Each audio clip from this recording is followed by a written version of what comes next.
Hi, this is Jim Cranston from 7 Every Minute and 7everyminute.com, the podcast and website about reimagining your life.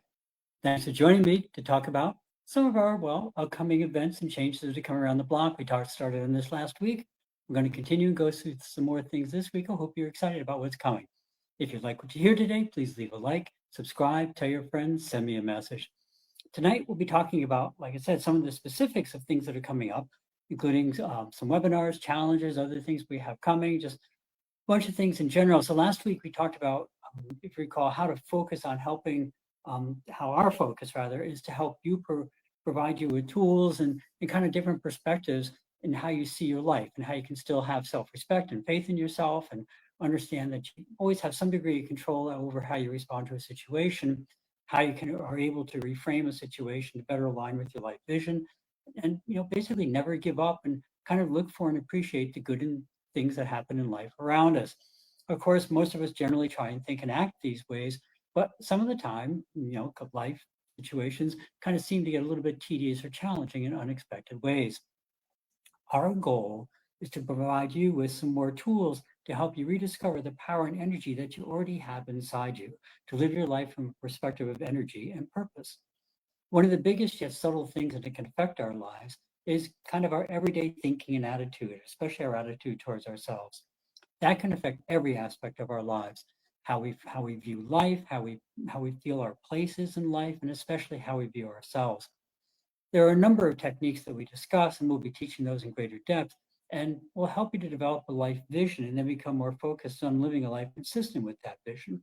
This isn't a magic instant fix, but it's rather kind of a long-term technique and strategies that you can use every day to help motivate you and find joy in even the simple things that you do.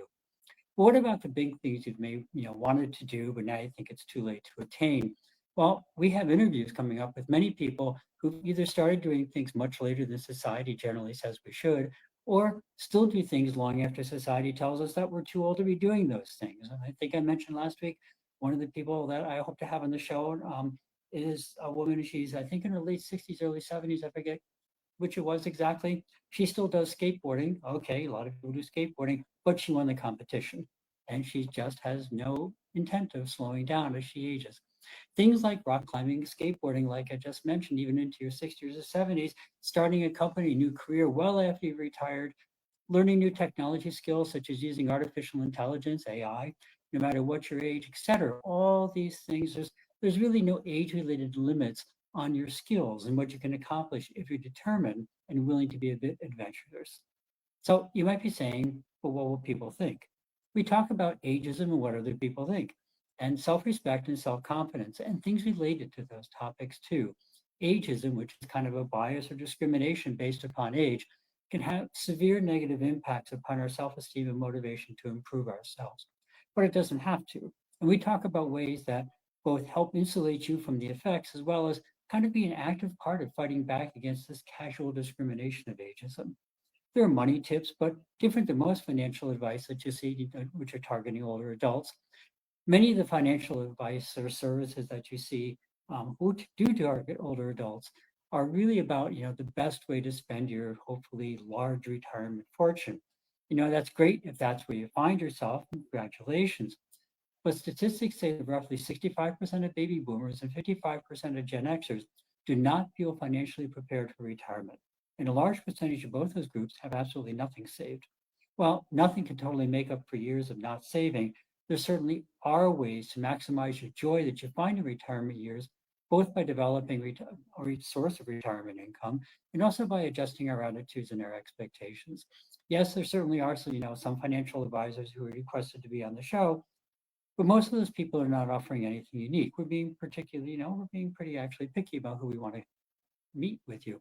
However, there are a couple of people who are presenting a different path where, you're more mindful about what brings joy into your life and prioritizing those aspects of your life and those aspects of your spending. We're also starting a community, initially free, which in which we can share ideas and tips on how to find more satisfaction after a conventional career ends. The whole point of the community is to kind of get like people together in a friendly, a safe, for better term, lack of a better term, a safe environment where we can talk openly about things and other people can chime in and say, well, I had the same problem. This is how I addressed it. And so it's just a nice way to get with people where you're not trying to convince them where your troubles are significant, but it's people who already understand because they're in the same situation. Popular culture would make you believe that life is essentially over once you reach 60 or so. Yet, when I looked at our age cohort, mine in particular, on Social Security, my expected lifetime was in the mid 80s. Clearly, we're still capable of, making significant contributions to the world in those, in my case, 25 years between what pop culture thinks and what we know we're capable of achieving. Personal interaction continues to be very important and may even grow in importance as we age. As we age, we tend to lose friends for a variety of reasons. You know, some friends may move away to be closer to the family or to live in a different climate. Some may need care in an assisted living facility that makes it harder to visit in person. Some may pass away, obviously. But, we've already spoken with potential guests who work in the areas of social interaction, grief management, and ways to discover others that you can share with. Plus, in our community, there'll be sharing people to meet, and we may partner with some other larger existing communities to bring even more social options to you all. Technology and safely using it and avoiding scams, ways to kind of talk you out of your money, is another area of great importance, along with things like living overseas and the joys and pitfalls of living overseas, and all those things. The point is, there are so many relevant areas, and we're talking to experts in many of them. Plus, providing a platform for all of us to share our wins and our challenges so we can all live a more fulfilling life. As an example, I was waiting for a bus earlier today and I started speaking to the person next to me. And it turns out that 2 years ago, her husband passed away. And she realized she had basically kind of withdrawn from social activity. Well, she was astute enough to realize that really wasn't a healthy way of living. And now she's taking trips to the national parks with groups of other people. So I asked her if she'd please come on the podcast to talk about her whole thought process to getting to that point. And because I think it'll help all of us to hear her story. And we got off at different places in the bus, but she said, I'll try and get in contact with you. So hopefully, we'll have that and more people like her um, who just can tell us how they got to a situation, how they realized what was happening, and then how they were able to move beyond that. All good stuff.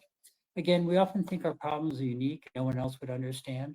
But in reality, a lot of us face similar challenges, and together we can change each other's lives for the better.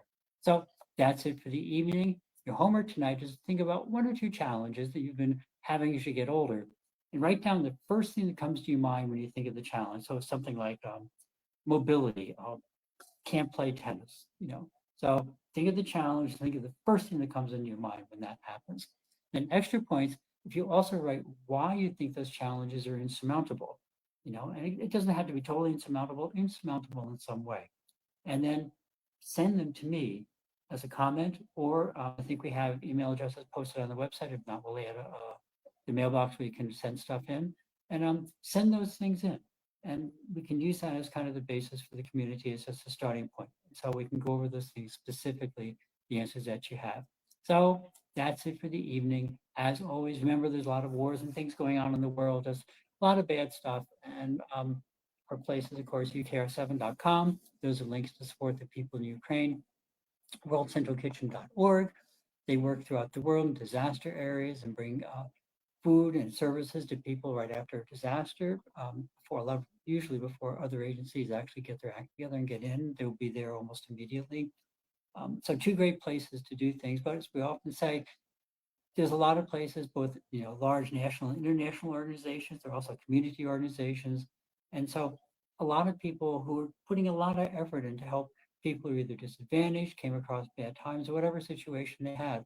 And but even if you're not in a time and a place where you can donate either time or money to one of these groups, remember one of the best ways to care for yourself is to care for others, and it can be something so small, something as little as just saying good morning to somebody, or smiling at somebody when you pass them on the street. That's it. So again, thank you as always for joining us.